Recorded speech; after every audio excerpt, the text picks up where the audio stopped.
Nakita ng mga opisyales sa loob ng iyong maleta ang kopya ng Provilas Frailes na naglalaman na kinutya mo ang mga praile. Hindi ako ang sumulat ng mga kopyang na binabaratang nila sa akin. Nang si Rizal ay pinatapon sa dapitan, nakarating siya roon bilang isang doktor, magsasaka, lingguista, negosyante, guro, siyentista at heograpo. Hindi naging mabilis ang pagtanggap kay Rizal.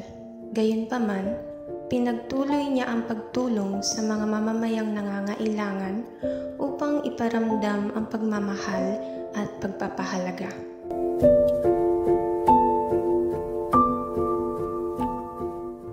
Paglipas ng mga araw sa dapitan, isang Amerikanang babae ang pumukaw sa puso ni Rizal na nangangalang Josephine Bracken. Sa bawat sandaling sila'y magkasama, nakadama siya ng espesyal na koneksyon at pagmamahal na nagdulot ng liwanag at pag-asa sa buhay ni Rizal.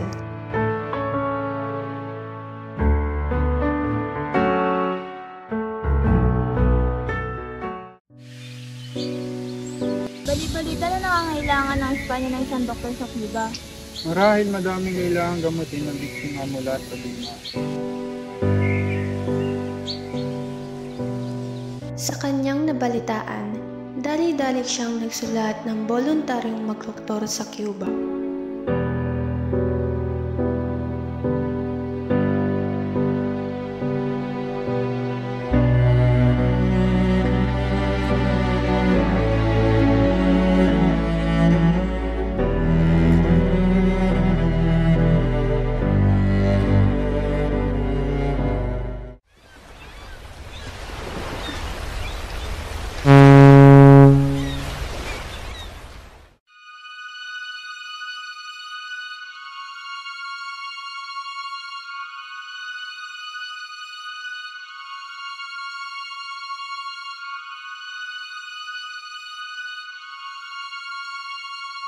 Mga mamamayan ng Pilipinas.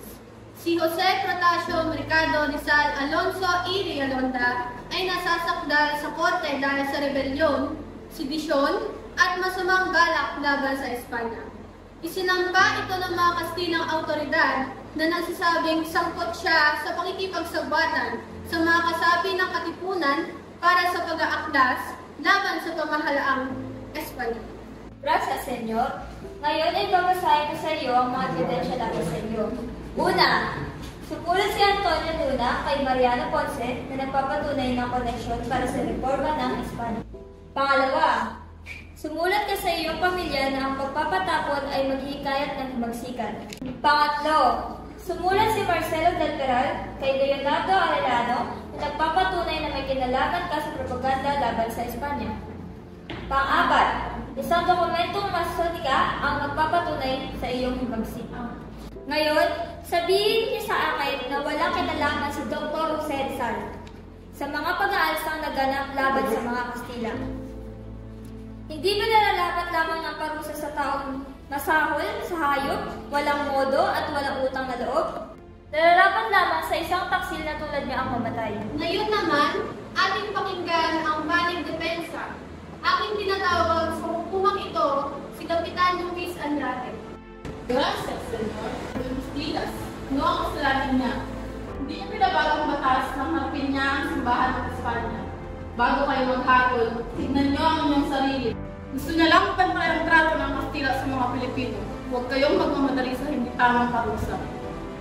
Gracias. Ngayon ay binibigyang pagkakataon ang nasasakdal upang magbigay ng panghuli niyang depensa.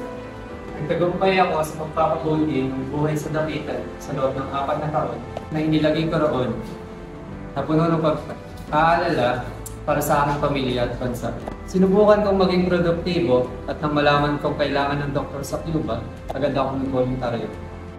Ngunit ngayon, narito ako sa inyong harapan. Nadadawit sa mga paratang na walang basehan. Ang tanging kasalanan ko lamang ay ang pagmamahal sa bayan.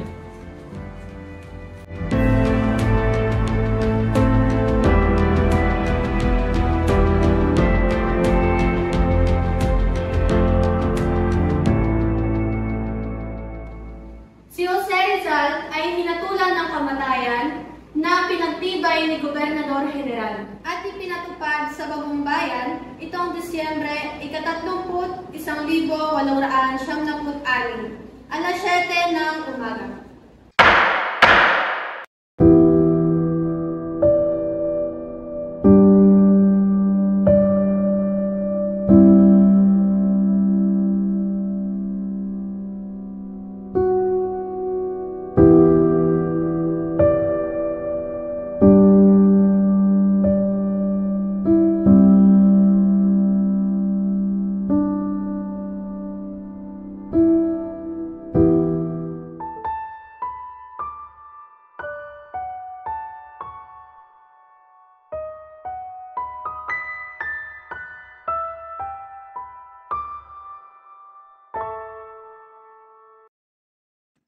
Nang dumalaw sina Trinidad, Ponce at Bracken, nagdala sila ng malalim na kalungkutan at pangungulila. Sa pagpasok nila sa bilangguan, matapang nilang kinaharap ang mga bantang nag-aabang.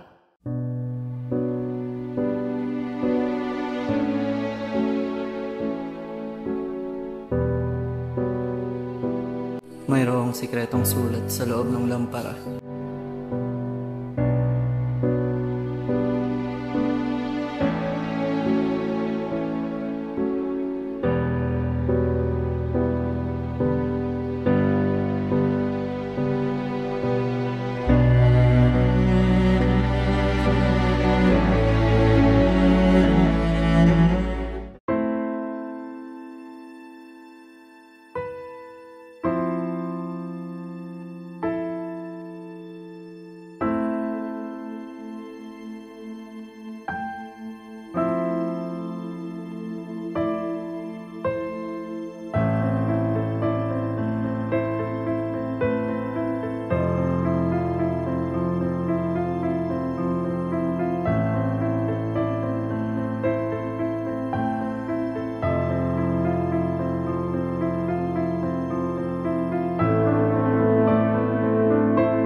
Maaari niyo bang barilin ako ng nakaharap? Imposible. Maaari bang wag niyo na lang barilin ang aking ulo?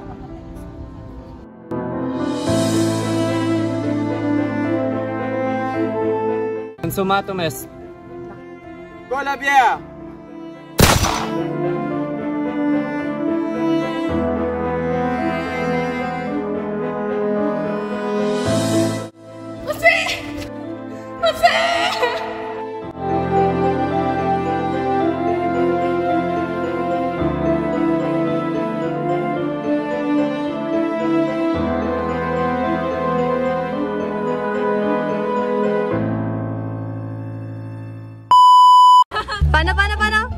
Paano lande?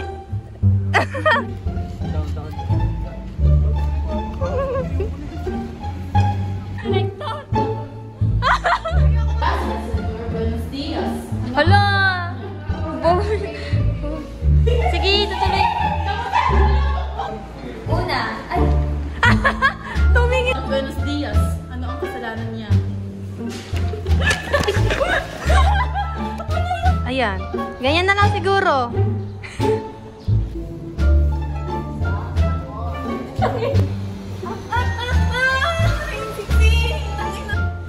Hal. Two. Huwag ka tatawa. Seryoso. Ay. Hoy. 1, 2, 3, go.